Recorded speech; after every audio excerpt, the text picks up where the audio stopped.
Welcome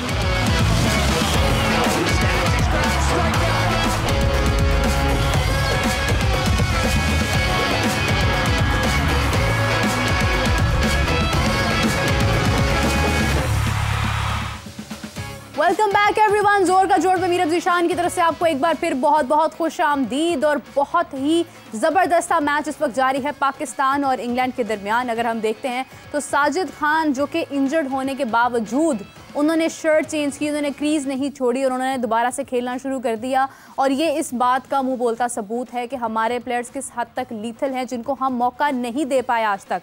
आज जहां पर उनके पास मौका था उन्होंने भरपूर कोशिशों के साथ जो है वो बैटिंग भी की, बॉलिंग भी की, विकेट्स भी हासिल की, रन्स जितने बना सकते थे उन्होंने बनाए। और उसके बाद फाइनली अभी कुछ देर पहले जो है वो साजिद आउट हो चुके हैं और अब जो है वो काफ़ी हद तक समझ लें कि सूरत हाल वाज़िया हो चुकी है। तो हाफिज़ साहब मेरे साथ मौजूद है, आप सब भी जान क्रिकेट की शान। अस्सलाम वालेकुम हाफिज़ साहब, कैसे हैं? थैंक यू, बहुत शुक्रिया। अभी सब आपको एड्रेस करते हुए ना मैं क्रिकेट पे अड़ जाती हूँ थोड़ा सा, लेकिन वो खैर देर आए दुरुस्त है। तो हाफिज़ साहब आज का मैच जो है वो जिस हद तक खूबसूरत तरीके से जारी है, पाकिस्तान ने सबसे पहले जो है वो रन्स भी पूरे किए, फिर उसके बाद लीड भी ऊपर हासिल की। हमारे प्लेयर्स ने जिस तरह से अपनी विकेट्स को 7 विकेट्स गिरने के बाद जो है वो प्रोटेक्ट किया। साजिद, दुमान, टेल एंड हमारी जो है वो काफ़ी हद तक टेल एंडर्स मजबूत थे। तो किस तरह से मैच को देखते हैं हाफिज़ साहब? देखिए बहुत अच्छा रहा पाकिस्तान के नुक्ता निगाह से, क्योंकि जहाँ पर बॉल स्पिन कर रहा था अच्छा खासा, नीचा भी रह रहा था, उस पर पाकिस्तान की बैटिंग ने बड़ा अच्छा परफॉर्म किया। हाँ। अगर आप शुरू से देखते हैं तो शान को बहुत ज़्यादा कंफर्टेबल नहीं थे अगेंस्ट स्पिन। वो शायद उस लाइन में नहीं आ रहे थे, उस तरीके से नहीं खेल पा रहे थे जैसे एक ऑफ स्पिनर को खेलने की उनको ज़रूरत थी। एंड उसी वक्त में ज़्यादा कंफर्टेबल खेल रहे थे सऊद शकील, और सऊद ने अभी थोड़ी देर पहले वो आउट हुए हैं, उन्होंने 3 फिगर इनिंग्स खेली है। और उनकी इनिंग्स सऊद की उनके साथ साथ जो उन्होंने नुमान के साथ बैटिंग की है, आमिर के साथ की है, और फिर जो उन्होंने टेल के साथ रन्स बनाए, ये पाकिस्तान को उस जगह पर ले गए कि पाकिस्तान को अब इस टेस्ट मैच को जीतना चाहिए। देखें नुमान, साजिद की सिर्फ आप बॉलिंग में ही परफॉर्मेंसेस नहीं देख रहे हैं, आप उनको बैटिंग में भी रन्स करता हुआ देख रहे हैं। ये जो फ़र्स्ट क्लास के परफॉर्मर्स होते हैं, फ़र्स्ट क्लास तवील अरसे तक जो खेल रहे होते हैं, वो मुख्तलिफ़ वक्तों में, मुख्तलिफ़ हालात में, खेल के मुख्तलिफ़ शोबों में परफॉर्म करते हुए 10-10, 12-12 बरस अगर किसी ने खेला हुआ है तो उसको बहुत कुछ सीखने का मौका मिलता है। और फिर जब आप सीखे सिखाए खिलाड़ियों को इंटरनेशनल क्रिकेट में लेकर आते हैं तो वो आपको खेल के मुख्तलिफ़ शोबों में, मुख्तलिफ़ वक्तों में काम आते हैं। तो पाकिस्तान ने इस टेस्ट मैच 2 और दूसरे और तीसरे टेस्ट मैच में अब तक ये साबित किया है कि अगर आप मैच्योर प्लेयर्स को लेके आएंगे तो वो डेफिनेटली आपको रिस्पॉन्ड करेंगे टाइमली। तो पाकिस्तान के इन दोनों क्रिकेटर्स को बहुत ज़्यादा इनकी पजीराई होनी चाहिए। इन्होंने इन दोनों टेस्ट मैचेस में कंडीशंस का बड़े अच्छे तरीके से इस्तेमाल किया और पाकिस्तान की दूसरे टेस्ट मैच में फ़तह में और यहाँ पर पाकिस्तान को बरतरी दिलाने में उनका बड़ा अहम किरदार है। सऊद शकील बहुत अच्छा खेले, लंबी बैटिंग की ज़रूरत थी पाकिस्तान को, इसी तरह से 2-3 पार्टनरशिप्स की ज़रूरत थी। अगर कोई एक बड़ी पार्टनरशिप नहीं लगती है तो आपको 60-60, 70-70, 80-80 रन की पार्टनरशिप्स की ज़रूरत थी, जो कि लगी हैं। और पाकिस्तान उस पोजीशन पर आया है कि अब पाकिस्तान कंट्रोल में है, पाकिस्तान इस टेस्ट मैच को ड्राइव कर सकता है। इसका फ़ायदा उठाना चाहिए और पाकिस्तान उठा भी सकता है।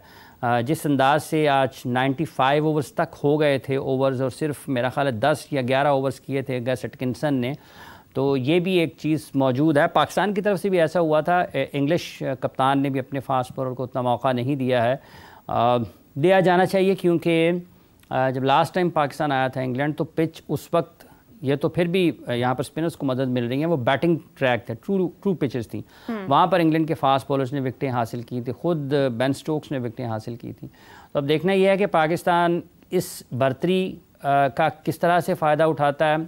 फ़र्क क्या है इन दोनों टीमों की स्पिन बॉलिंग में? तो ये जो इंग्लिश बॉलर्स हैं ये उतने ज़्यादा बेहतर नहीं हैं कंट्रोल के एतबार से जितने पाकिस्तान के साजिद और नुमान को अपनी गेंदबाजी में बर्तरी हासिल है, अपनी गेंदबाजी में इनको कंट्रोल है, ये वेरिएशंस हैं, इनकी स्पीड वेरिएशन में इनको महारत हासिल है। ये जहाँ पर बॉल डालने हैं 3, 4, 5 बॉल एक ही जगह पर, तो वो 5-4 बॉल एक जगह पर डालने की सलाहियत रखते हैं। जबकि आप देखते हैं कि इंग्लिश बॉलर्स, एक तो अभी शुएब बशीर को बहुत ज़्यादा तजुर्बा नहीं रखते, रेहान का बहुत ज़्यादा तजुर्बा नहीं है, और दूसरा शुएब इन तीनों बॉलर्स में से निस्बतन कमज़ोर गेंदबाज लगते हैं। काफ़ी मेरा ख्याल है कि इंग्लैंड शायद उनको खिला कर इस काबिल बनाएगा कि वो उनके लिए विकेटें हासिल करने वाले बॉलर बन जाएंगे, लेकिन अभी तक की उनकी गेंदबाजी में वो कंट्रोल नज़र नहीं आता। लेकिन कॉन्फिडेंस ज़रूर उनको मिल रहा है अपनी टीम मैनेजमेंट की तरफ से, अपने बोर्ड की तरफ से, और वो खेल रहे हैं। कंट्रोल का ना होना, एक्यूरेट बॉलिंग ना करना, पाकिस्तान को मौका उससे मिला और पाकिस्तान ने उससे फ़ायदा उठाया। रेहान अच्छे बॉलर हैं, राइट आर्म लेग स्पिनर हैं, और ये खेलते रहें आने वाले दिनों में तो ये इंग्लैंड के लिए एक अच्छा विकेट टेकिंग ऑप्शन हो सकते हैं, specially in test matches. So England की तरफ से जो बॉलिंग है उनको स्पॉट नहीं मिले कि बॉल कहाँ पर करने हैं। पाकिस्तान के जो स्पिनर्स हैं दोनों, इनको वो एरियाज़ मिल जाते हैं कि कहाँ से बॉल स्पिन हो सकता है, जो कि कहाँ से बॉल अनप्लेबल हो सकता है, कहाँ से ये ऐसा कौन सा एरिया ऐसा है पिच में जहाँ पर बॉल किया जाए तो बल्लेबाजों के लिए मुश्किल होगी। तो पाकिस्तान के दोनों स्पिनर्स ने, बिलखसूस नोमान और साजिद ने, उस एरिया को उन्होंने मुल्तान में भी पकड़ा, यहाँ पर पिंडी में भी पहले टेस्ट मैच में पकड़ा था। अब देखना यह कि दूसरे टेस्ट मैच इनिंग्स में वो किस अंदाज से बॉलिंग करते हैं। लेकिन ये फ़र्क है पाकिस्तान की बॉलिंग में और इंग्लैंड की बॉलिंग में कि इंग्लैंड की बॉलिंग उतनी ज़्यादा महारत नहीं रखती है, पिच को इस्तेमाल करने में उतना ज़्यादा कंट्रोल नहीं है उनके पास। तो इस वजह से पाकिस्तान को जो फ़ायदा होना चाहिए था, पाकिस्तान उसका फ़ायदा उठाया। भरपूर तरीके से इसका क्रेडिट दिया जाना चाहिए वो तमाम बैटर्स जिन्होंने रन्स किए हैं और उसमें लीड किया सऊद शकील ने। एक मुश्किल पिच था बैटिंग के लिए, पाकिस्तान को ज़रूरत थी उन दोनों चीज़ों के ऊपर, सऊद शकील, उसके बाद नोमान, साजिद, नोमान एंड आमिर जमाल, इन सब ने बड़ी अच्छी बैटिंग का मुजाहरा किया। बिल्कुल ऐसे ही है, और बहुत खुशी के साथ मैं भी ये बात करना चाहूँगी बिकॉज काफ़ी टाइम हमें हो चुका कि हम पाकिस्तान के हवाले से कोई बहुत अच्छी गुफ्तगू शायद जो सुनने में इतनी अच्छी ना लगे, हम नहीं कर पा रहे थे क्योंकि पाकिस्तान काफ़ी हद तक मैचेस हारता चला जा रहा था। लेकिन आज इस टेस्ट मैच से पहले जो टेस्ट मैच हुआ जो पाकिस्तान ने विन किया, और आज के दिन में कल का दिन अगर हम शामिल करते हैं तो एक ऐसी सूरत हाल बिल्कुल कायम है कि लोगों के दिलों में जो क्रिकेट का एक इंटरेस्ट का फैक्टर था जो खासी हद तक कमी का शिकार था, वो दोबारा से वैसे ही जारी हुआ। हर तरफ जो है वो मैच जारी है, लोग देख रहे हैं, और पाकिस्तान के अंदर भी इस वक्त जो है वो क्रिकेट के शायकीन जो है वो बढ़ते हुए नजर आ रहे हैं। पहले भी थे मगर कहीं ना कहीं एक कमी जो है वो वाज़ह ज़रूर थी। हाफिज़ साहब, इंडिया के हवाले से अगर हम बात करते हैं, इंडिया न्यूजीलैंड के दरमियान भी मैच जारी है। कल आपने कहा था कि जयसवाल को बहुत संभल कर खेलना पड़ेगा क्योंकि उन्हें रन्स आगे लेकर जाने हैं, और बदकिस्मती के साथ जो है वो टीम 156 पर आई गेस ऑल आउट हो गई थी। और उसके बाद अगर हम देखते हैं खासे रन्स ऊपर भी मौजूद थे, और फिर उसके बाद अभी भी न्यूजीलैंड जो है वो मज़ीद 350 रन्स के करीब उनकी लीड है इस वक्त। तो किस तरह से इंडिया जो है वो ओवरकम कर पाएगा इस? देखिए, मुश्किलात पाकिस्तान कंट्रोल में है, इंडिया के लिए मुश्किलात हैं इस टेस्ट मैच में। ये सेकंड डे था इस टेस्ट मैच का, और ये दोनों टीमों के लिए, पाकिस्तान के लिए भी और इंडिया के लिए बड़ा अहम था। इंडिया रिस्पॉन्ड नहीं कर पाया उनके बैटर्स टाइमली, और उनको लंबे रन्स की ज़रूरत थी, वो नहीं कर पाए हैं। अगर आप 150 रन्स पर आउट हो जाते हैं, 250 के करीब रन्स के ताक़ुब में, तो फिर आपके लिए मुश्किलात होती हैं। और इंडिया की बैटिंग ऐसी नहीं है कि आप उनमें कहें कि तजुर्बे की या महारत की कमी है। इसकी क्रेडिट पूरा का पूरा न्यूजीलैंड को देना चाहिए कि जिन्होंने एक टेस्ट मैच जीता है, सेकंड टेस्ट मैच वो जीतने की तरफ जा रहे हैं। और यही क्रिकेट है कि आप बहुत अच्छे भी हों, समटाइम फिर चीज़ें जब आपके हाथ से निकलती हैं आपको समझ नहीं आती कि क्या होना है। लैथम ने पहले इनिंग्स में भी रन्स किए, यहाँ भी कर रहे हैं। राचिन ने पहले भी रन्स किए पहले टेस्ट मैच में, जहाँ पर उन्होंने दोनों टॉम्स ने जो है ना वो मुसीबत खड़ी की। उनके लिए जब आप फंस जाते हैं तो आपके लिए उसमें निकलने के लिए आपको समथिंग डिफरेंट एंड एक्स्ट्रा करना पड़ता है। इंडिया ऐसा नहीं है कि उनमें ये एबिलिटी मौजूद नहीं है कि वो बाउंस बैक कर सके, वो कर सकते हैं। लेकिन अभी तक आप देखते हैं पहले टेस्ट मैच में भी और दूसरे टेस्ट मैच में भी वो फंसे हैं। और जो 400 रन उन्होंने सेकेंड इनिंग्स में स्कोर किए थे, और जो पहले टेस्ट मैच की पहली इनिंग्स थी, ये अभी तक उसी का खसारा चल रहा है। क्योंकि जब आप एक मरतबा ट्रेन मिस करते हैं तो फिर आपको उसको वापस उस ट्रेन को पकड़ने के लिए कुछ बहुत मेहनत करना पड़ती है। तो अभी चूँकि इंडिया की सेकंड इनिंग्स बाकी है, फोर्थ इनिंग्स में बैटिंग और ज़्यादा मुश्किल हो जाती है। लेकिन ऐसा नहीं है कि उनमें ये सलाहियत नहीं है कि वो ना कर सकें। अगर वो टाइम लेते हैं, लंबी बैटिंग कर जाते हैं, तो वो चेज़ कर सकते हैं, 400 भी चेज़ कर सकते हैं, क्योंकि उनकी बैटिंग में डेप्थ मौजूद है। देखें, रोहित शर्मा हैं, यशस्वी जायसवाल हैं, शुभमन गिल हैं, विराट कोहली हैं, सरफराज खान हैं, जडेजा हैं, अश्विन हैं, ठीक है। तो ये सारे के सारे बैटिंग कर सकते हैं। स्पेशलिस्ट बैटर्स भी उसमें वर्ल्ड क्लास बैटर्स मौजूद हैं। डिपेंड ये करता है कि क्या वो लंबी बैटिंग करते हैं या नहीं करते हैं। लेकिन अभी तक क्रेडिट न्यूजीलैंड के पास है कि उन्होंने इंडिया को उनके मैदानों पर आकर पकड़ा है, पहला टेस्ट मैच जीता है, दूसरे टेस्ट मैच में उन्होंने हैरानकुन खेल का मुजाहरा किया है। एक ऐसी टीम जो कि 36 साल तक लगभग मेरा ख्याल है आपके मैदानों पर कोई टेस्ट मैच ना जीत पाई हो, वो ना सिर्फ एक टेस्ट मैच जीत जाए बल्कि अगले टेस्ट मैच में भी वो ड्राइविंग सीट पर हो और वो आप फॉलो कर रहे हो। तो इंडिया को बड़े अरसे बाद ये देखने को मिला है कि वो अपने मैदानों पर इस ऐसी सूरत हाल में है कि जहाँ पर वो फॉलो कर रही हैं विजिटिंग टूरिंग टीम को। ये ऐसा नहीं है कि इंडिया कहीं बाहर खेल रहा है। अपने मैदानों पर वो एक बहुत मजबूत टीम तस्वर की जाती है और उसके रिकॉर्ड सबके सामने, जैसा कि अभी न्यूजीलैंड ने पहला टेस्ट मैच जो जीता था वो 36 साल में उनकी पहली फतह थी, टेस्ट फतह थी इंडिया के खिलाफ इंडिया में। तो इसका मतलब ये है कि वो बहुत मजबूत हरीफ है अपने मैदानों पर, तो उनके खिलाफ पहला टेस्ट मैच अच्छा जीतना, दूसरा टेस्ट मैच अब तक अच्छा खेलना, इसका क्रेडिट न्यूजीलैंड की टीम को देना चाहिए कि उन्होंने एक ऐसी टीम को जो अपने मैदानों पर नाकाबिल तस्खीर समझे जाते हैं, बहुत मुश्किल हरीफ समझे जाते हैं, उनके खिलाफ बहुत अच्छी क्रिकेट खेली है। बिल्कुल सही बात है हाफिज़ साहब। इसकी एक वजह ये भी है कि कहीं ना कहीं जैसे टीम्स IPL खेलती हैं उनको कंडीशंस का भी अंदाज़ा हो जाता है, उनके लिए बहुत मुश्किलात नहीं रहती हैं। पाकिस्तान में PSL होती है, PSL में भी लोग आते हैं खेलते हैं, हम भी लीग्स खेलते हैं। इंडिया कोई दूसरी लीग नहीं खेलता अपने मुल्क के अलावा, लेकिन यह कि इंटरनेशनल मैचेस खेलते हैं। कंडीशंस काफ़ी हद तक अंडरस्टैंडेबल होती हैं और अच्छी बात यह है कि अभी अगर वाशिंगटन सुंदर की हम बात करते हैं वो तो विकेट्स निकाल रहे हैं, मगर जिस तर्ज की बॉलिंग हमें देखने को मिली है न्यूजीलैंड की जानिब से वो कहीं ना कहीं लैग कर रही है इंडिया की साइड पर। रविचंद्र अश्विन की अगर हम बात करते हैं उनसे बहुत ज़्यादा होप्स हैं, जडेजा से हैं, जसप्रीत बुमराह से भी हैं, लेकिन यह है कि वो अभी उस विकेट टेकिंग की पोजीशन में नहीं आ पा रहे हैं। इस चीज़ को क्यों, मतलब अभी ये रुक क्यों रही है? ये देखिए IPL का टेस्ट मैचों से कोई ताल्लुक नहीं है। अगर आप IPL खेलते हैं कंडीशंस डिफरेंट होती हैं, फॉर्मेट डिफरेंट है, ठीक है, टेस्ट मैच बिल्कुल डिफरेंट है। अगर 36 साल अगर बाद वो पहला टेस्ट मैच जीते हैं तो इससे पहले भी उनके क्रिकेटर्स जो हैं वो IPL खेलने के लिए इंडिया आते रहते होंगे, ऐसा नहीं है कि अभी उन्होंने शुरू किया होगा, उस अरसे में वो जीत नहीं पाए।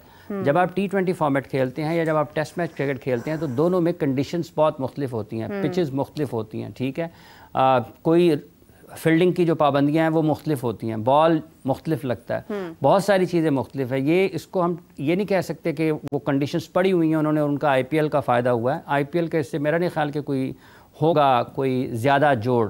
ये खालिस्तान डिफरेंट किस्म के क्रिकेट है और इसमें आपकी स्किल्स डिफरेंट लेवल की होती हैं और ये जो टेस्ट मैच क्रिकेट खेलने के लिए आते हैं हो सकता है इनमें से तो बहुत सारे T20 क्रिकेट खेलते ही ना, वो वहाँ पर खेलते ना, लेकिन ये उनका उससे ताल्लुक नहीं है कि वो उनको कंडीशंस का पता। उन्होंने बेहतर फैसले किए, बेहतर क्रिकेट खेली और टाइमली रिस्पॉन्ड किया। देखें अगर 260-70 रन पर आप आउट कर लें और आपकी बैटिंग आपको रिस्पॉन्ड ना कर पाए, 150 पर आउट हो जाए या आपकी बैटिंग 46 पर आउट हो जाए, तो फिर आप ये नहीं कह सकते हैं कि किसी को कि मुखालिफ टीम जो है वो यहाँ पर ज़्यादा फ़लाँ जगह पर खेली तो उसका उन्होंने ज़्यादा फ़ायदा उठाया।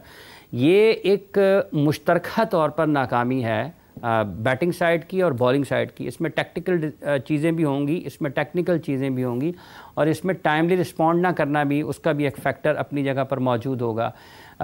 इसमें शक नहीं है कि इंडिया के पास बड़े अच्छे स्पिनर्स मौजूद हैं। अभी जडेजा ने और अश्विन ने बांग्लादेश के खिलाफ टेस्ट मैचेस में कामयाबी में बड़ा अहम किरदार अदा किया है। तो ये प्लेयर्स हैं, क्रिकेट है, आप एक मैच में परफॉर्म करते हैं, आप एक मैच में परफॉर्म नहीं करते हैं। पिछली इनिंग्स में भी अश्विन की 3 विकेटें थीं और पहली 3 विकेटें उन्होंने ली थी, बाकी मानदा 7 विकेट्स जो थे वाशिंगटन सुंदर की तरफ गए थे।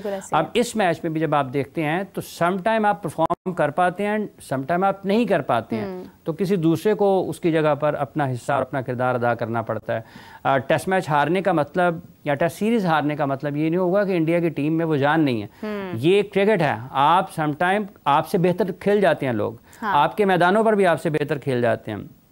इसका ये मतलब नहीं है कि टीम जो है वो उसमें सलाहियत नहीं है। सम टाइम आपको अपोजिशन को क्रेडिट देना पड़ता है कि उन्होंने आपकी सारी हिकमत अमली को, सारी सलाहियत को, हर तरह की अहलियत को और काबिलियत को उन्होंने उससे बेहतर अहलियत दिखाई है, बेहतर क्रिकेट खेली है। सो इस जगह पर न्यूजीलैंड को क्रेडिट इसी चीज़ का है कि उन्होंने इन तमाम जो उनके टॉप क्रिकेटर्स हैं, ये पूरी टीम खेल रही है इंडिया की, इसमें कोई ये नहीं कह सकते कि उनके टॉप क्रिकेटर्स नहीं हैं। इनमें जो उनकी टीम दुनिया की किसी भी टीम के खिलाफ टेस्ट मैच खेले वो उसमें मौजूद है, वो खिलाड़ी उसमें मौजूद हैं। सो उन्होंने उनकी फुल स्ट्रेंथ टीम को पहला टेस्ट मैच हराया है, दूसरे टेस्ट मैच में वो जीतने की तरफ जा रहे हैं, तो इसका क्रेडिट है उनको। अब इंडिया के ऊपर है कि जब वो सेकंड इनिंग्स में अपनी बैटिंग करने के लिए आते हैं तो क्या वो रिस्पॉन्ड करते हैं उस तरीके से, क्या वो अपनी सलाहियत के मुताबिक परफॉर्म कर पाते हैं या नहीं कर पाते हैं, ये सवाल ज़रूर होगा। लेकिन इसका मतलब हरगिज़ ये नहीं होगा कि रोहित शर्मा, विराट कोहली, यशस्वी जायसवाल, शुभमन गिल, सरफराज खान या जसप्रीत बुमराह या दूसरे खिलाड़ी जो हैं इंडिया के, वो मतलब तब्दीली की बातें शुरू हो जाएंगी, तब उनको तब्दील कर दें, उनको बदल दें, ऐसा नहीं होता। पाकिस्तान में भी जैसे काफ़ी सारे लोग बहुत सारी बातें कर रहे हैं इस हवाले से कि शायद अब्दुल्ला शफीक को ड्रॉप कर दें, उसको खिला दें, इसको खिला दें, तो देखिए बात यह है कि अब्दुल्ला की आप परफॉर्मेंसेस देखें, उन्होंने किस किस जगह पर कितना परफॉर्म किया है। आपको टेस्ट मैचेस में अपनी टीम को बनाने के लिए लोगों के फेलियर्स को भी एक्सेप्ट करना पड़ता है, और जब तक आप फेलियर्स को एक्सेप्ट नहीं करेंगे तो उस वक्त तक आप टीम खड़ी नहीं कर पाएंगे। अभी साउथ शकील अगर 2 मैचों में रन ना करें, लोग कहेंगे इसको निकाल दो, इसकी जगह किसी और को ले आओ। ऐसे होता नहीं है। ये 11 लोगों की टीम है, कभी ऊपर में से 2 परफॉर्म करेंगे, कभी दरमियान में से करेंगे, कभी आखिर वाले कर देंगे। 5 बॉलर्स हैं, उनमें से कभी 2 कर देंगे, कभी एक और कर देगा, कभी 2 और कर देंगे। तो ये टीम गेम है, टीम एफर्ट है, ये ऐसे ही चलता है। तो इसको अंडरस्टैंड करने की ज़रूरत है लोगों को। अगर नहीं करेंगे तो ठीक है, आवाज़ें बुलंद होती रहेंगी, लोगों का करियर ख़राब होते रहेंगे। कई वर्षों से हो रहे हैं और लोगों को हो जाएंगे। लेकिन ये वही बात है कि अब हर किसी को तो सेंचुरी नहीं करनी होती है ना। ये तो एक पार्टनरशिप होती है, किसी की लग जाती है, किसी की नहीं लगती है। मकसद जो है वो गेम को जीतना होता है। और जिस तरह से अभी पाकिस्तान ने हाफिज साहब 344 पर टीम ऑल आउट हुई है और साजिद ने 48 का स्कोर किया है वाइल बीइंग इंजर्ड, मतलब उन्हें चोट लगी, उन्होंने अपनी शर्ट चेंज की, उसके बाद उन्होंने खेल को दोबारा से कायम किया। और ज़्यादा वो एक नखरे और वो चीज़ें तो खिलाड़ियों में होती नहीं है, तो उन्होंने जिस तरह से खेल पेश किया, अपनी जिम्मेदारी बखूबी निभाई, और उसके बाद जब वो आउट हुए तो उसके बाद वो क्रीज छोड़ कर गए हैं। तो 344 का टारगेट है और लेट्स सी कि इसको किस तरह से इंग्लैंड जो है अब आगे कंटिन्यू कर पाता है। देखिए 77 की लीड है, तो इंग्लैंड अगर 300 रन करता है तो इसका मतलब ये है कि लगभग 223 रन पाकिस्तान को 4th इनिंग्स में स्कोर करना होंगे। अब ये डिपेंड करता है कि पाकिस्तान इंग्लैंड को कितने रन तक महदूद करता है। पाकिस्तान के लिए जो ज़रा बेहतर टारगेट हो सकता है, 200 से कम टारगेट पाकिस्तान के पास जाना चाहिए। कि अगर पाकिस्तान के रन 200 से ऊपर जितने चले जाएंगे तो पाकिस्तान के लिए ज़रा मुश्किल होती चली जाएगी। उसकी एक वजह यह है कि 4th इनिंग्स में जाना है, पिच मुश्किल हो सकती है। 2nd इनिंग्स का पाकिस्तान का रिकॉर्ड अच्छा नहीं है, को बहुत ज़्यादा पाकिस्तान कोलैप्स करता है। अगर 1-2 विकेटें गिरती हैं, दबाव में चले जाएंगे, विकेटें गिरती चली जाएंगी, तो टेस्ट मैच आपके हाथ से निकल सकता है। तो मिनिमम रन्स जितने भी हों, वैसे तो ये है 100 के अंदर अंदर ही कर लेना। अगर 200 रन करे, अगर इंग्लैंड को पाकिस्तान 200 रन पर आउट कर लेता है तो इसका मतलब है कि पाकिस्तान 123 रन करने होंगे पाकिस्तान बिल्कुल ऐसे ही है। तो ये 200 रन पर अगर पाकिस्तान आउट कर लेता है तो पाकिस्तान के लिए टारगेट आसान हो जाएगा और ज़्यादा। लेकिन अगर इंग्लैंड 300 तक जाता है तो फिर टेस्ट मैच दिलचस्प हो सकता है। 300 रन अगर इंग्लैंड कर लेता है, जो मुश्किल है, पाकिस्तान के बॉलर्स उन्होंने नहीं करने देंगे। बज़ाहिर ये नज़र आता है जिस तरह का परफॉर्मेंस पाकिस्तान के बॉलर्स ने दिया है, तो उनको 300 रन नहीं करने देंगे। लेकिन अगर वो 300 रन कर जाते हैं तो फिर पाकिस्तान के लिए मुश्किल होगी। पाकिस्तान के लिए कोशिश यही होनी चाहिए कि इनको 200 के अंदर अंदर आउट करें। और ये जो 77 रन की लीड है, ये पाकिस्तान को बहुत ज़्यादा मदद देगी जब पाकिस्तान ने 4th इनिंग्स में चेस के लिए जाना है। बिल्कुल सही बात है। अच्छे खासे, मतलब एक तरह से अगर आप देखें, आपने स्कोर पूरा भी किया। और अच्छी बात यह है कि 7 विकेट्स जो है वो जा चुकी थी। उसके बाद जो है वो गेम को लंबा करने का एक जो था इनिशिएटिव जिस तरह से खिलाड़ियों ने लिया, वो बहुत बेहतरीन था। लेकिन अफसोस की बात यह है कि कहीं ना कहीं इंडिया जो है वो खासी मुश्किलात का शिकार है। और बहुत इंटरेस्टिंग मैचेस थे दोनों, पाकिस्तान इंग्लैंड के और इंडिया न्यूजीलैंड के। लेकिन इंडिया न्यूजीलैंड का मैच जो है वो कहीं पर फंस चुका है इंडिया की जानिब से। एक ऐसी सिचुएशन है कि वो काबिल यकीन नहीं हो रही है, मतलब क्योंकि बहुत ज़्यादा उम्मीदें भी थी। हाफिज साहब, क्या हो सकता है, मतलब मुश्किल लग रहा है इंडिया के लिए विन करना दूसरा मैच भी? देखिए, ये सारे का सारा इन्हिसार उनकी बैटिंग पर आएगा। 2nd इनिंग्स जो उन्होंने खेला था पहले टेस्ट मैच में, उन्होंने उसमें 400 रन स्कोर कर दिए थे। मेरा ख्याल है कि उसमें रन ऑन बोर्ड किए थे। अब यहाँ पर 4th इनिंग्स इंडिया जो है वो किस तरह से खेलता है, वो उसमें मेरा ख्याल उन्होंने पहला तीसरी इनिंग्स थी उनकी। उसमें उस टेस्ट मैच में चूँकि पहले में 46 पर आउट हुए थे, फिर उसके जवाब में 400 रन उन्होंने किए थे। 350 की खसारे के साथ इंडिया ने अपनी दूसरी इनिंग्स शुरू की थी। अब यहाँ पर उन्होंने 4th इनिंग्स खेलनी है। अब देखना ये है कि वो टारगेट कितना न्यूजीलैंड सामने रखता है और उसके पीछे कैसे जाते हैं। देखिए, एबिलिटी है, अगर 100 बड़े 100 हो जाते हैं तो टेस्ट मैच का नक्शे बदल जाएगा। और वो बड़े 100 की एबिलिटी भी है, ऐसा नहीं है कि अगर यशस्वी जायसवाल खेल गए तो वो तो बड़ा 100 करते हैं। अब सब क्यों नहीं खेल पा रहे हैं, कहाँ पर गलती कर रहे हैं? देखिए, डिपेंड करता है ना, बॉलिंग अच्छी हो जाती है, आपको अच्छे बॉल हो जाते हैं। ये जो पिछला टेस्ट मैच हारे हैं उसमें उन्होंने गलत शॉट खेला, निकल के खेल गए, बॉल ज़रूरत नहीं थी, अच्छी खासी पार्टनरशिप लगी हुई थी। 35 पर जब वो आउट हुए हैं तो रोहित और वो एक अच्छा खेल रहे थे, तो वो एक शॉट जो है वो गलत लगा है। तो उसके बाद आप देखें कि अगर वो ना खेलते वो शॉट, बारी लंबी कर जाते, रोहित भी लंबा खेल जाते, तो टेस्ट मैच का नक्शा मुख्तलिफ होता। लेकिन ऐसा हुआ नहीं, क्योंकि 4th इनिंग्स फिर में उन्होंने जाना था, तो ऐसा हो नहीं सका। आप देखें, अब ये है कि इनकी जो बैटिंग है कितना डिसिप्लिन खेलते हैं। और कितना बेहतर रिस्पॉन्ड करते हैं, गलतियां कितनी कम करते हैं। कम गलतियां करेंगे, लंबी बैटिंग करेंगे तो चेस की तरफ जा सकते हैं और कर सकते हैं वो। हाँ। लेकिन क्या उस के मुताबिक क्रिकेट खेल पाते हैं जिसकी ज़रूरत है? पेशेंस की बहुत ज़्यादा ज़रूरत होनी है और लक किस साइड पर जा रही है, कितना आप डिटर्मिनेशन के साथ जुड़े रहते हैं। सरफराज खान ने जैसे बैटिंग की, जैसे पहले टेस्ट मैच में, जैसे आज सऊद ने की है, जैसे राचिन रविंद्रा ने की है, जैसे टॉम लैथम कर रहे हैं, तो एग्जांपल्स आपके सामने मौजूद होती हैं। यही वो चीज़ें हैं जो प्लेयर्स को ड्राइव कर रही होती हैं। और ये जो प्लेयर्स इस वक्त भी मौजूद हैं, इनको तो किसी को और की तरफ भी देखने की ज़रूरत एट टाइम नहीं होती, क्योंकि इनकी अपनी इतनी ज़्यादा परफॉर्मेंसेज हैं इंटरनेशनल क्रिकेट में।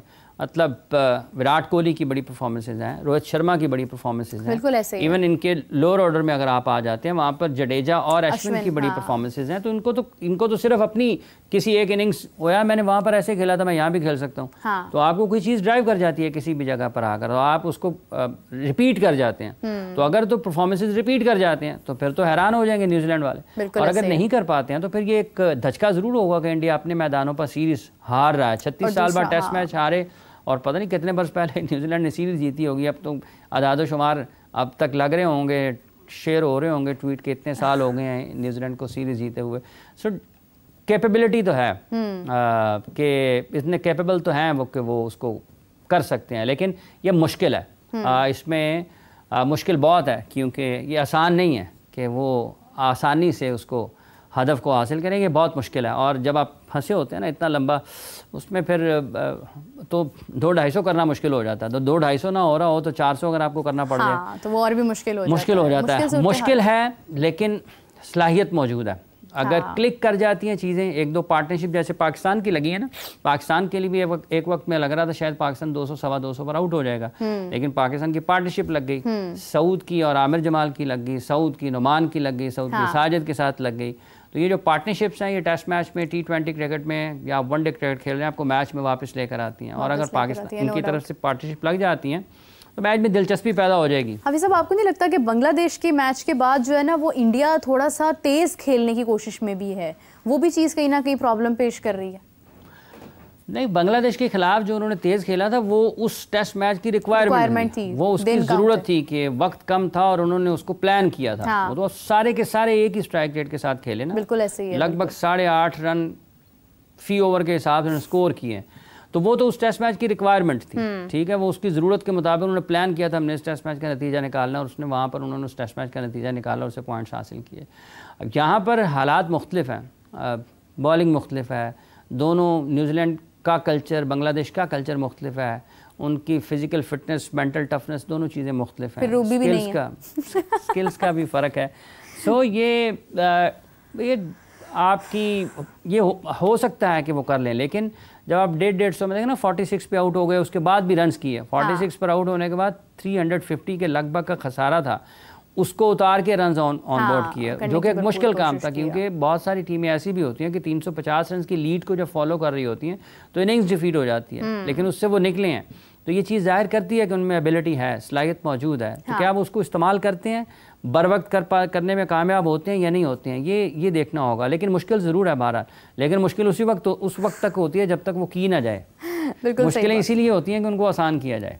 बिल्कुल सही बात है। उम्मीद करते हैं कि बेहतर सूरत हाल हो, इंडिया किसी भी तरह से जो है वो मैच में वापस आ सके, क्योंकि जिस तरह हाफिज साहब ने कहा कि कैपेबिलिटी तो है, एबिलिटी तो है इंडिया के प्लेयर्स के अंदर कि वो वापस आ सकते हैं। यही जयसवाल अगर स्कोर करना शुरू करते हैं, अभी पार्टनरशिप लग जाती है, कोई रोहित शर्मा स्कोर करने लग जाते हैं, विराट कर देते हैं, तो सूरत हाल जो है वो खासी मुख्तलिफ हो सकती है। लेकिन न्यूजीलैंड को इस वक्त जो है वो ऑल आउट करना भी बहुत ज़रूरी है, क्योंकि उनके रन्स बढ़ते जा रहे हैं। आज के दिन में विकेट्स निकाल लेना बहुत इंपॉर्टेंट है, बिकॉज अभी तक मेरे ख्याल से अभी एंड तो नहीं हुआ, दिन जो है दिन का इख्तिताम नहीं हुआ इंडिया की जानिब से, लेकिन अगर विकेट्स जो है वो सब गिर जाती हैं तो फिर उसके बाद सूरत हाल बेहतर हो सकती है कल के दिन में। हाफिज साहब, एक अच्छी बात ये भी है कि एक एक दिन के अंदर जो है वो एक एक टीम, फॉर एग्जांपल कल का दिन था तो कल ही पहले दिन में ही बैटिंग शुरू हो चुकी थी पाकिस्तान की जानिब से, और दूसरा दिन था तो आज जब न्यूजीलैंड जो है ऑल आउट कर चुका है पाकिस्तान को, तो ये तकरीबन 4 दिन का मैच जो है वो वैसे देखने को तो लग रहा है कि 4 दिन के अंदर टेस्ट मैच जो है पाकिस्तान और इंग्लैंड का मुकम्मल हो जाएगा। इंडिया न्यूजीलैंड का टेस्ट मैच जो है वो थोड़ा डिले भी हो सकता है। तो हाफिज़ साहब, पाकिस्तान इंग्लैंड के अंदर जिस तरह से भी आपने इज़हार किया कि खासी उम्मीद है कि पाकिस्तान जो है ये मैच जीतने की तरफ जा सकता है और फिर सीरीज़ जो है वो विन करेंगे। इमर्जिंग एशिया कप की बात करते हैं हाफिज़ साहब, वहाँ पर भी खासे हमने देखे हैं कि लोग मौजूद है, सेमीफाइनल भी होने वाला है। क्या हाफिज़ साहब उम्मीद है आपको, क्या एक्सपेक्ट करें? सेमीफाइनल तो पाकिस्तान हारने वाला है। इमर्जिंग एशिया कप का सेमीफाइनल पाकिस्तान हारने वाला है। मेरा 35-40 या 40-50 रन रह गए हैं और अभी उनकी एक विकेट गिरी है श्रीलंका की। तो ये जो पाकिस्तान के कप्तान साहब हैं, इनसे पूछना चाहिए कि भाईजान आप क्या करने चाहते हैं वहाँ पे। और ये पाकिस्तान के लिए बड़ा अफसोसनाक होगा कि पाकिस्तान इतने अपने टॉप क्रिकेटर्स के साथ ये खेले एशिया कप, इमर्जिंग का एशिया कप, हाँ, और पाकिस्तान उसमें भी परफॉर्म ना कर पाए। ये पाकिस्तान के लिए एक लम्हा फ़िक्रिया होगा और पाकिस्तान क्रिकेट के फैसला साजों को ये देखना होगा कि वो जिस तरीके से प्लान कर रहे हैं पाकिस्तान के T20 क्रिकेट के फ्यूचर को, क्या वो वाकई उन बेसिक्स के साथ हैं या नहीं है। तो अगर तो पाकिस्तान उन बेसिक्स पर काम नहीं कर रहा है, उस बुनियाद पर काम नहीं कर रहा है कि जो आपकी क्रिकेट को बेहतर, तो पाकिस्तान के लिए मुश्किलात होंगी। अभी तक का जो खेल हुआ है उसमें श्रीलंका की बढ़तरी है, मेरा ख्याल है 90 या 100 रन के करीब हो चुके हुए हैं। इस वक्त भी श्रीलंका जब 135-36 का उन्होंने टारगेट चेस करना है, एक ही विकेट पाकिस्तान को मिली है। तो पाकिस्तान के लिए बड़ा मुश्किल एक तकलीफ दह सूरत हाल होगी। हाँ। कि इसमें हैदर अली भी थे, इंटरनेशनल क्रिकेटर हैं, मोहम्मद हारिस भी थे, शाहनवाज धानी भी इस टीम का हिस्सा थे। उसके अलावा 4-5 ऐसे खिलाड़ी थे, भी हैं। नहीं, जो इंटरनेशनल क्रिकेट खेले हुए हैं वो 4-5 क्रिकेटर ऐसे थे जो इंटरनेशनल क्रिकेट खेले हुए हैं। तो इंटरनेशनल क्रिकेटर का जिनका तजर्बा हो और वो भी परफॉर्म ना कर पाएँ। रुहेल नज़ीर भी थे, वो पाकिस्तान ए की सतह पर खासी क्रिकेट उन्होंने खेली है, पाकिस्तान शाहीन्स की उन्होंने कप्तानी की हुई है। तो इन तमाम क्रिकेटर्स की मौजूदगी में अगर आप सेमीफाइनल हार जाते हैं तो फिर ये कोई इतनी अच्छी चीज़ नहीं है पाकिस्तान के लिए। इसको बड़ा संजीदगी से देखने की ज़रूरत है। आपकी लीडरशिप जो है उसको देखने की ज़रूरत है कि आप किस तरीके से आगे बढ़ना चाहते हैं और कैसे आपको आगे बढ़ना चाहिए, कि आप वाकई जिस चीज़ की ज़रूरत है वो आप कर रहे हैं या नहीं कर रहे हैं। तो ये एक बदकिस्मती नहीं है, ये इसको कहा जा सकता, ये गलत फैसले इसमें हो सकते हैं। अगर आप गलतियां करेंगे तो फिर आपको उसका खमियाजा भुगतना पड़ेगा और आपको उसका नुकसान उठाना पड़ेगा। बिल्कुल सही बात है। हाफिज़ साहब, डेविड वार्नर के ऊपर पाबंदी आई थी 6 साल से कि वो कप्तानी नहीं कर सकते हैं, तो वो भी उनसे हट गई है और फ़िलहाल अब आई डोंट नो कि आगे क्या होता है, लेकिन डेविड वार्नर के ऊपर से कप्तानी की जो पाबंदी थी वो हट चुकी है। इस बारे से क्या ख्याल है आपका? उनका डेविड वार्नर उनकी मर्ज़ी उन्होंने लगाई वो उनकी कप्तानी उनकी मर्ज़ी ये वो था एक वाक़या जिसकी वजह से उन पर पाबंदी लगाई गई थी और अब उन्होंने मेरा ख्याल है रिव्यू किया है और उन्होंने उसको इजाज़त दे दी है। मेरा ख्याल BBL में वो कहीं ना कहीं कप्तानी करते हुए किसी भी और जगह पर कप्तानी करते हुए नज़र आएंगे। उन्होंने चंद दिन पहले ये भी कहा था कि इंडिया बमुकाबला ऑस्ट्रेलिया जो सीरीज़ जिसको होस्ट करना है ऑस्ट्रेलिया ने, हाँ। अगर उसके लिए उनको ज़रूरत होगी तो वो दस्तयाब होंगे। ये काफ़ी एक था मसला और अगर उनसे हट सकती है पाबंदी तो फिर स्टीव स्मिथ का क्या कसूर होगा। फिर स्मिथ की तरफ भी आपको जाना पड़ेगा कि स्मिथ भी उसी में था ना, वो भी उनके ऊपर भी यही एक आती है चीज़। लेकिन इस वक्त चूँकि ऑस्ट्रेलिया में पैट कमिंस बहुत शानदार अंदाज से कप्तानी कर रहे हैं, लेकिन अगर आप किसी एक जगह पर 2 खिलाड़ियों के साथ एक जैसा ही किसी को कसूरवार करते हैं, हाँ। किसी को आप सज़ा देते हैं, एक को आप छोड़ दें और दूसरे को पकड़ा रखें, तो ये भी नामुनासिब है। बहरहाल उनका डेविड वार्नर, उनका स्टीव स्मिथ उनकी मर्जी, लेकिन बराबरी का सलूक उनकी करना पर्थ, उनकी ड्रॉप इन पिच उनकी मर्जी। पाकिस्तान ने भी ऑस्ट्रेलिया सीरीज़ खेलनी है। ये मैच तो तकरीबन एक दो दिन में नहीं, लेकिन चले 2 दिन में जो है 2-2.5 दिन में ख़त्म हो जाएगा। और उसके बाद जो है वो हमारी तमाम नज़रें जो है वो पहले तो ये होंगी कि कप्तान कौन है, और कप्तान के बाद जो है वो ये कि जनाब आगे ऑस्ट्रेलिया सीरीज़ हैं, क्या प्लान होता है, टॉप क्रिकेटर्स में शामिल होते हैं नहीं। वैसे तो काफ़ी हद तक अपडेट्स हैं कि टॉप क्रिकेटर्स बाबर, शाहीन, नसीम शाह शामिल होंगे उसमें, क्योंकि तजर्बे की भी खासी ज़रूरत है पर्थ के अंदर। बिल्कुल ही इन्हिसार जो है वो आई गेस के ऐसे प्लेयर्स पर नहीं किया जा सकता जो शायद इससे पहले जो है वो ऐसी कंडीशंस में नहीं खेले हैं। जबकि अगर हम देखते हैं शाहीन्स में हुरैरा हैं, उन्होंने भी परफॉर्मेंसेस दी हैं। हाफिज़ साहब, ऑस्ट्रेलिया सीरीज़ के अंदर जो है वो कितना इंपॉर्टेंट है कि हम टॉप क्रिकेटर्स के साथ जाएं? बाबर, शाहीन, नसीम शाह, रिजवान, इनका होना कितना इंपॉर्टेंट हो सकता है? देखिए बात यह है कि पाकिस्तान ने चैम्पियंस ट्रॉफी भी खेल ली है और ऑस्ट्रेलिया का दौरा आसान होता नहीं है। हाँ। दो मुख्तलिफ किस्म के ख्यालात हैं। बिल्कुल। कि अगर आपने अपने सीनियर क्रिकेटर्स के साथ हारना है तो आप अपने नौजवान खिलाड़ियों को ले जाएं। दूसरा ख्याल ये है कि आपने अपने सीनियर खिलाड़ियों को भी एक साइड पर तो नहीं करना है, क्योंकि हाँ। आगे जब आप चैम्पियंस ट्रॉफी की तरफ जाएंगे तो आपको लामहला अपने टॉप क्रिकेटर्स की ज़रूरत पेश आएगी और आपने उनको टीम में शामिल करना ही करना है। तो ये किसी भी जगह पर ये नहीं होना चाहिए कि आप बिल्कुल सब के सब नए खिलाड़ियों को डाल दें। और ये कोई नए ऐसे भी नहीं है कि जो आप इनको कहेंगे, बातें करने की हद तक बहुत चीज़ें हैं। ये नए आप कहें कि उनके साथ भी ज़्यादती है ना, 18-18, 20-20, 22-22 साल के प्लेयर्स हों, आप उनको ऑस्ट्रेलिया भेज दें, आप उनको साउथ अफ्रीका और उन पर आप इन्हिसार करें और उनके साथ कोई एक्सपीरियंस हो ना। तो ये तरीक़ाकार यही होता है कि लोग आते हैं, अपने से बेहतर लोगों के साथ खेलते हैं, अपने से तजर्बाकार लोगों में रहते हैं, सीखते हैं और वक्त पर फिर उनको एक ऐसी जगह मिलती है जहाँ पर आपको ड्राइविंग सीट पर बैठा दिया जाता है। अब चूँकि पाकिस्तान में गुज़िश्ता कुछ बरसों से जैसे क्रिकेट पर बात हो रही है, वो लगता है कि सबसे आसान काम है क्रिकेट खेलना और सबसे आसान काम है क्रिकेट समझना, सबसे आसान काम है क्रिकेट पर बात करना। तो वो हो रही है और वैसी ही क्रिकेट हो गई है फिर। तो वह 44वां हम क्रिकेट टेस्ट मैच अपने मैदानों पर नहीं जीते। बिल्कुल ऐसे। तो ये अगर इतना आसान होता क्रिकेट तो पाकिस्तान ना लगते टेस्ट मैच अपने मैदान में जीतने के लिए। सो ये लोगों के अपने अपने ख्यालात हैं। जो बाहर बैठा होता है वो अच्छे लगते हैं, जो अंदर खेल रहे होते हैं वो बुरे लगते हैं, और जो अंदर वाले बाहर आ जाते हैं वो अच्छे लगने शुरू हो जाते हैं, जो बाहर से अंदर जाते हैं वो बुरे लगने शुरू हो जाते हैं। लोगों को चाहिए कि अच्छे बुरे का तसलसल जो है हर बंदा तो चीफ सिलेक्टर है और हर बंदा ये समझता है कि शायद उससे बेहतर किसी को इल्म नहीं है। और ये हो जाना चाहिए। जैसे अभी हुरारा के पीछे पड़े हुए हैं, खिला लें उसको भी, मतलब बाकी भी गिन लें। पिछले 2-3-4 साल में कितने इंटरनेशनल क्रिकेटर पाकिस्तान ने बनाए हैं और उनका वो कहाँ है आज कहाँ। तो इसका क्या मतलब है? इंडिया की बात करते हैं सारे, उनकी स्टेबिलिटी देखें कि कितने मैचेस वो खेले हुए हैं, उनके टेस्ट मैचेस कितने हैं और कब से वो खेल रहे हैं। क्या वहाँ पर प्लेयर्स नहीं हैं? क्या वहाँ पर वो नहीं कह सकते हैं यार विराट को निकाल दें, रोहित को निकाल दें, इसको खिला लें, इसको खिला लें। वो देखें जी जडेजा बड़ा पुराना हो गया है, उसको खिला लें। देखें जी अश्विन बड़ा पुराना हो गया है, उसको निकाल के उसको खिला लें। ऐसा होता नहीं है।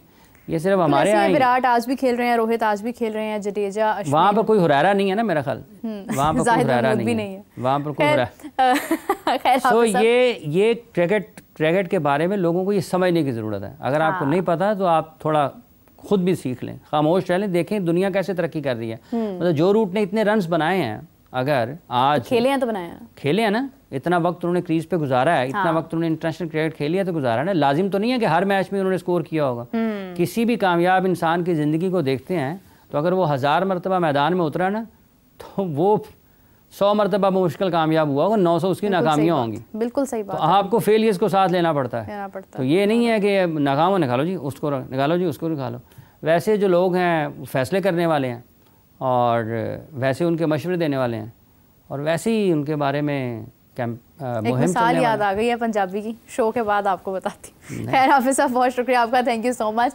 और इसी के साथ साथ जनाब देखते हैं कि क्या सूरत हाल होती है, मैच की क्या कंडीशन होती है। ज़्यादा नज़रें जहाँ पर पाकिस्तान और इंग्लैंड के मैच के ऊपर है, वहीं पर इंडिया और न्यूजीलैंड के मैच के ऊपर भी हैं। और लेट्स सी कि क्या सूरत हाल होती है, इंडिया किस तरह से ओवरकम कर पाता है इस वीकनेस को। फ़िलहाल तो आपसे मुलाकात होती है कल। हाफिज़ साहब और मैं आप सभी के लिए इजाज़त चाहते हैं। अपना बहुत सारा ख्याल रखिएगा। Take care. अल्लाह हाफिज़।